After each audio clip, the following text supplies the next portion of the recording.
berada di Sekolah Minggu GKT Trinity. Sekarang kita akan memulai ibadah kita. Pertama, kita akan berdoa bersama-sama. Mari kita satu dalam doa. Allah Bapa yang berkata dalam kerajaan surga, kami sungguh bersyukur ya Allah, Engkau memberikan Tuhan Yesus untuk menyelamatkan kami semua. Saat ini Tuhan, kami mau beribadah kepadamu melalui perantara anak-Mu Yesus Kristus. Kami mohon Engkau yang menuntun dan menyertai ibadah kami. Biarlah hati dan pikiran kami senantiasa tercurah kepadamu. Doa kami dan syukur kami naikkan hanya dalam nama anak-Mu Yesus Kristus. Amin. Nah, membuka ibadah kita akan memuji Allah dari pujian yang berjudul Kami Nyanyikan Pujian.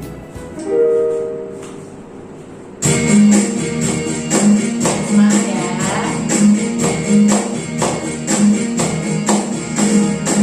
Kami nyanyikan pujian bagi Yesus Raja Damai, Raja Damai, lahir ke dunia.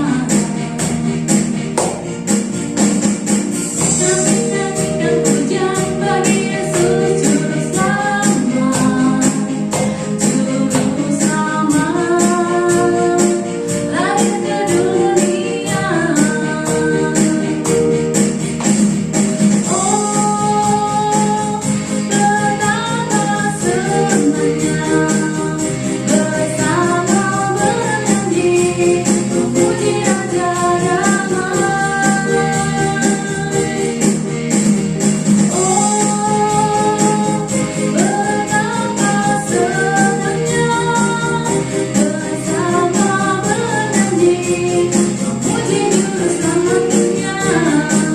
Sekali lagi ya. Kami nyanyikan pujian bagi Yesus Raja Damai, Raja Damai, lahir ke dunia.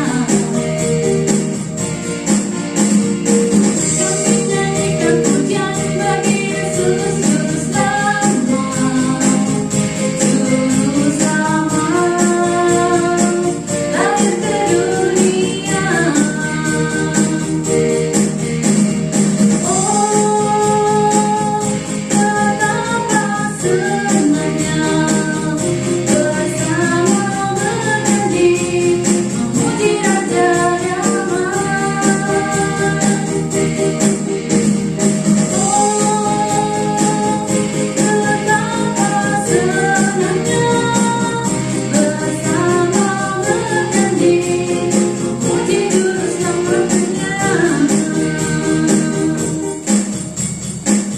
Baiklah, selanjutnya kita akan memuji Tuhan dengan pujian yang berjudul I have decided to follow Jesus.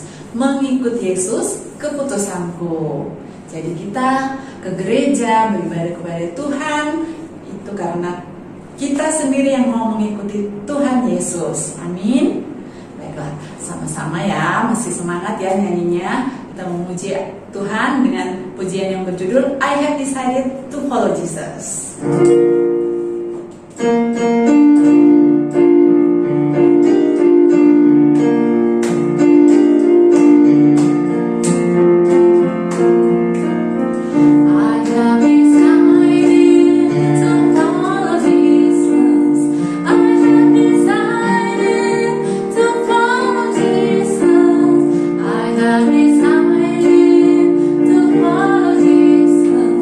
No turning back.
Nah, selanjutnya kita akan masuk dalam pemberitaan firman Tuhan. Sebelum kita mendengarkan firman Tuhan, kita akan memuji Tuhan dengan judul pujian 12 murid Yesus. Ada yang sudah hafal 12 murid, nama-nama murid Tuhan Yesus?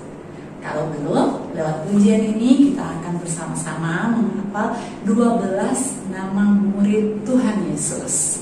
Judul pujiannya 12 murid Yesus. Ayo sama-sama kita nyanyikan ya.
Pagi adik-adik sekolah minggu diberkati oleh Tuhan. Senang lagi rasanya pada kesempatan hari ini kita kembali boleh berkumpul di dalam ruang YouTube ini untuk belajar bersama-sama kebenaran firman Tuhan. Ya, tidak terasa waktu terus berlalu ya. Cerita-cerita sekolah minggu yang boleh adik-adik bisa dengar, bisa saksikan 1 tahun boleh berlalu ini merupakan satu penguatan kita boleh belajar dari tokoh-tokoh Alkitab. Dan pada kesempatan hari ini kita akan belajar bagaimana ya kelahiran Yesus tengah-tengah dunia ini. Ya pastinya karena memang bulan-bulan ini merupakan sudah bulan Desember, adalah bulan-bulan di mana masa penantian kita pun akan belajar, adik-adik akan melihat bagaimana Yesus lahir di tengah-tengah dunia ini. Nah, namun sebelum kita belajar kebenaran firman Tuhan, kita akan berdoa. Mari kita berdoa. Bapa di sorga, terima kasih untuk penyertaan-Mu dalam kehidupan kami. Saat ini Tuhan, kami ingin membaca dan merenungkan firman Tuhan. Tuhan tolong biarlah setiap adik-adik yang menyaksikan video ini di rumah dapat diberkati dengan kebenaran firman Tuhan pada saat ini. Terima kasih Bapa, ini doa kami dalam nama Yesus Kristus yang berdoa kepada Bapa di surga. Amin. Ya, adik-adik ini diberkati oleh Tuhan yang menyaksikan video ini. Pernah tidak adik-adik di rumah bertanya sama orang tuanya adik-adik, ya, saya lahir di mana, Ma? Pak, saya lahir di mana? Apakah saya lahir di rumah sakit, atau saya lahir di bidan, atau saya lahir di rumah? Sepatutnya tidak. Dan saya bisa pastikan bahwa adik-adik pasti lahir dalam satu tempat yang begitu nyaman, yang begitu baik, yang dipersiapkan oleh orang tua adik-adik. Karena kenapa? Setiap orang tua yang ada di rumah yang menyaksikan video ini pasti menginginkan anak-anaknya itu lahir dalam satu yang sangat layak, lahir dalam satu tempat yang begitu baik, lahir dalam satu tempat yang begitu nyaman untuk anaknya itu lahir. Dan sebelum lahir pasti orang tua sudah menyediakan perlengkapannya, menyediakan bajunya, menyediakan bedanya, segala macam. Ya orang tuanya pasti sibuk menyiapkan. Dan saya pastikan bagian itu adik-adik menonton video ini pastinya lahir di tempat yang begitu layak, bukan? Ya. Pernah tidak adik-adik berpikir, ya bagaimana kalau adik-adik itu lahir dalam satu tempat, dalam satu keadaan itu dalam kandang? Ya. Pastinya mungkin ada yang berpikir, waduh, ini satu tempat yang tidak begitu bagus. Kok bisa seperti ini ya? Dan adik-adik yang diberkati oleh Tuhan pasti mungkin juga adik-adik di rumah sudah akan mengerti bagaimana Yesus itu lahir. Ya, Yesus itu lahir dalam satu tempat, dia adalah raja di atas segala raja, dia adalah Tuhan di atas segala Tuhan, pemilik alam ciptaannya ini. Namun dia adalah lahir dalam satu kehidupan kandang. Ya, namun sebelum jauh daripada itu, kita harus melihat kenapa bisa ini terjadi. Ya, ayahnya Yesus yaitu Yusuf dan Maria, ya mereka pergi, mereka ketika sudah selesai menikah. Apa yang terjadi? Pada waktu itu ada satu kerajaan, yaitu Kaisar Agustus mengeluarkan suatu perintah. Apa perintahnya? Perintahnya Kaisar Agustus, dia suruh untuk mendaftar orang semua, mewajibkan semua pada waktu itu orang harus pulang kampung. Jadi, ya karena memang Kaisar Agustus merupakan satu kekaisaran yang cukup besar pada waktu itu.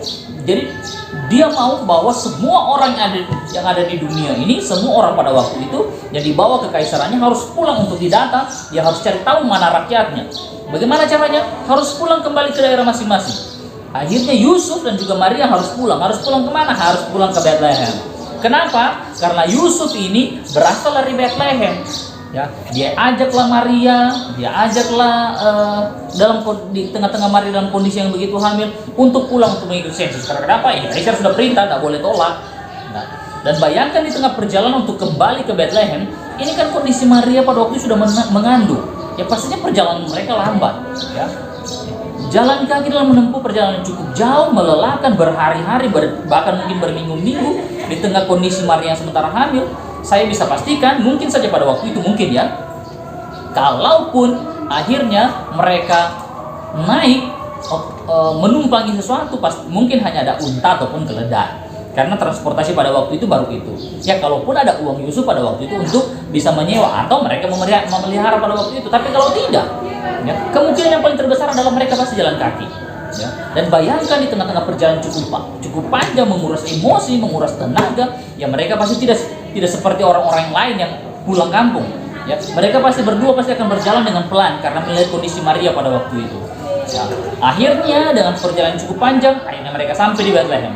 Setelah sampai di Bethlehem, sudah mulai jauh malam, mereka masuk ke Bethlehem. Perasaan Maria dan Yusuf sudah senang, puji Tuhan. Mereka sudah sampai di tempat di kampung mereka untuk bisa didaftarkan kembali. Namun ada satu masalah di sana. Apa masalahnya? Ternyata ketika Yusuf pergi untuk mencari penginapan, masuk ke penginapan yang satu, ternyata penginapannya full. Tanya lagi penginapan satu, penginapannya full. Ya tanya lagi yang penginapan yang satu, ternyata juga full. Dan memang pada waktu itu Yusuf dan Maria tidak mempunyai tempat penginapan. Karena kenapa? Karena semua orang pada waktu itu pulang kampung. Ya, orang yang dulunya keluar dari Bethlehem datang pun menumpuk di Bethlehem karena supaya didaftar. Full lah penginapan.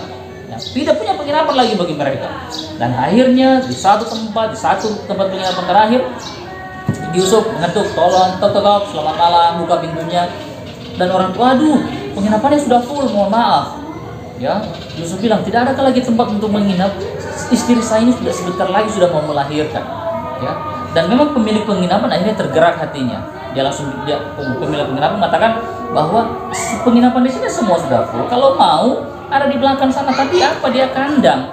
Ya, dia kandang domba. Kalau mau ya oke. Kalau mau untuk menginap di sana oke, bisa di sana untuk menginap. Nah, kandang. Masa sih bayi calon dia adalah raja, dia adalah Allah untuk air dalam satu tempat yang tidak layak dalam pemikiran Yusuf, tapi tidak punya pilihan. Akhirnya dalam satu diskusi Yusuf dan Maria memikirkan untuk pergilah ke kandang itu. Mereka pergi ke kandang, sampai di sana memang tidak ada domba pada waktu itu karena domba sementara di padang, ya, sementara diternak oleh kawanan gembalanya, ya. Ketika sampai pada itu memang pada waktu itu Maria tepat waktunya untuk bersalin, ya.